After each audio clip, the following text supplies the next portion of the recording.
So I think the American people know who Planned Parenthood is and that we are not selling body parts. A company like this that wants to give our organization money for the tissue, like, I think that's a valid exchange and that's okay. We have independent colleagues who generate a fair amount of income doing this. They want cardiac, or they want eyes, or they want neural. Certainly everything gonads. Oh my God. Yeah. Gonads.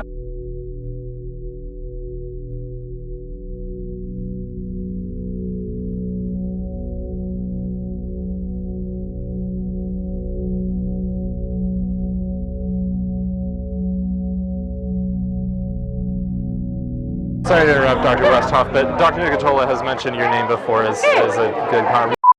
You just met my procurement technician. We work with, we do fetal tissue collections and other human biospecimen collection. Yeah.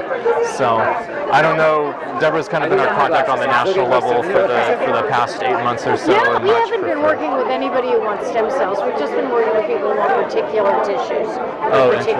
Like they want cardiac, or they want eyes, or they want neural, they want spinal cords. So, that sort of thing. Certainly everything gonads. Oh my God. Yeah. Gonads. Yeah. Everything we provide is fresh. We have a department that is focused on our abortion providers, and the head of that department is here, and I'm sure they have, in essence at their fingertips, information about volume and second try versus first try and so on. And I think they would be the right people to explore whether affiliates are different. Obviously, we would have the potential for a huge PR issue on doing this. It's something we're very discreet about it. Everybody else is very discreet. Yeah. Well, I will make sure you're here for the whole we'll be here all weekend, as they say. Yeah, we've got to. So but it's Deb Nugatoli you've spoken with so far. I'll make sure you talk to a couple of our national office abortion people. This is important. This could destroy your company and us if we don't time, those conversations correctly. This is Deborah VanDerhei. This is Deborah VanDerhei. Hello. Good to meet you. Pleasure, Procurement thank manager. Is it the liver only that you're Oh no, it's all kinds of stuff. Definitely, liver is probably easily the most, the highest in demand right now. And then neural tissue and neural progenitors is another big one that's very difficult, because that's where specimen quality and the antagonism of specimen is a big concern, because the brain is really, really fragile. So. Yeah. Do you, can I ask you about remuneration? Yeah, conversation, What's your policy and what have you been? We would, however they want to work it is fine with us. Typically, most places are doing per specimen, because it just makes most sense, because that's how they work and that's how we work as well. That's actually, I'm supposed to have a discussion with one of the affiliates possibly later this weekend about that. Yeah. But one of the things that we advise is our affiliates is to really consider that carefully. That might be a different situation with independents, though. I have been talking to the executive director of the National Abortion Federation. We're trying to figure this out as an industry about how we're going to manage remuneration. Because the headlines would be disaster. Oh, absolutely. It has to be very discreet, absolutely. What I understand from Deborah is there's not a set PPFA national policy right now, or how does it all come together? We're absent a policy, and that's relatively intentional, and the policy that we do have suggests that you just really think about what you're doing, vet your procurement service, and if there's any way you can do it mission-based, that's probably better. But if you do decide that you want to engage in remuneration, you just really need to think that through and think New York Times headline when you're creating your policy. Yeah. You don't by any chance have on you the PPFA guidelines on tissue procurement or anything like that? There are no guidelines. Not written. Yeah, there are guidelines on research, but there are not guidelines on tissue procurement. Okay. And there will never be guidelines. Oh. Just to keep it. There's no guidelines. If something qualifies as research, if the affiliate wants to participate in a particular research study, there are guidelines on how that happens. If they're gonna, participate in something like this, there are mechanisms by which contracts can be reviewed and things like that, but there are no guidelines. Deb gets requests, and I get requests about whether or not people should be working with. Well, the requests have been coming. We hear STEM Express. STEM Express is the other one, yeah. And should we work with them? Because Shasta Pacific, now Northern California, they work with them, and they're sort of vocal about it. Yeah, STEM Express kind of has the whole north, yeah. For the first few years that it happened, it was treated as research, and then we realized that was kind of overkill. Yeah. Because we didn't have a particular IRB-approved study. Right. It just didn't fit into our framework, and so we just kind of backed off of that. I guess I'm talking even in terms of like compensation and stuff like that, just to. Nothing is written. Yeah. There's nothing in stone. If they do it, that's fine.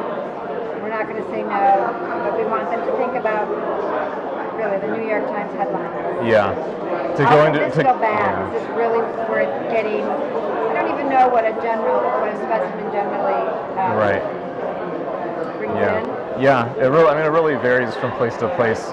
We would start at probably $100 per specimen is what we've been quoting people, and that can some people do more, some people do less, and it just kind of depends. We have independent colleagues who generate a fair amount of income doing this. And if they have a smaller at the independent or don't clinics, have the ability to fundraise because they're not a nonprofit, that's really helpful. Well, it's an issue you might imagine that we're not that comfortable talking about on email.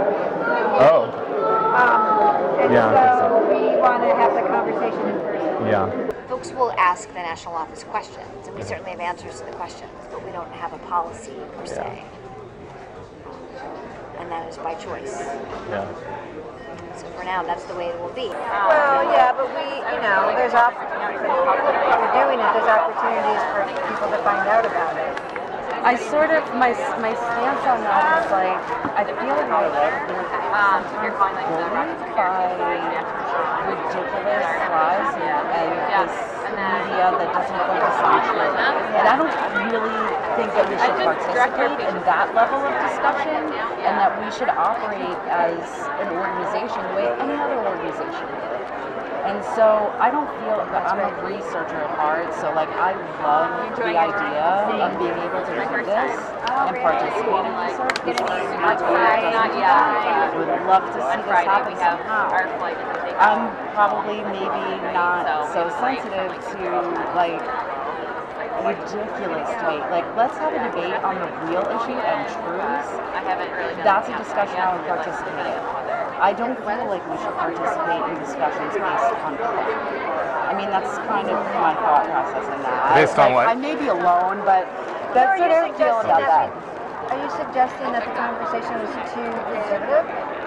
I feel like sometimes this is my first time here. I've only been with the organization for a year and a half, so I don't know the history like somebody who's been here for a really long time. But I've always been a supporter. I've been a patient, and now I'm working here, and I just feel like we shouldn't participate in ridiculous social discussions. We should participate in the valid ones, and that we should not curtail our business for ridiculousness. Maybe curtail our business for an actual real discussion. I don't think anybody was suggesting that curtail. The message to me that I heard today was go for it. We think it's a great idea. Just do it right.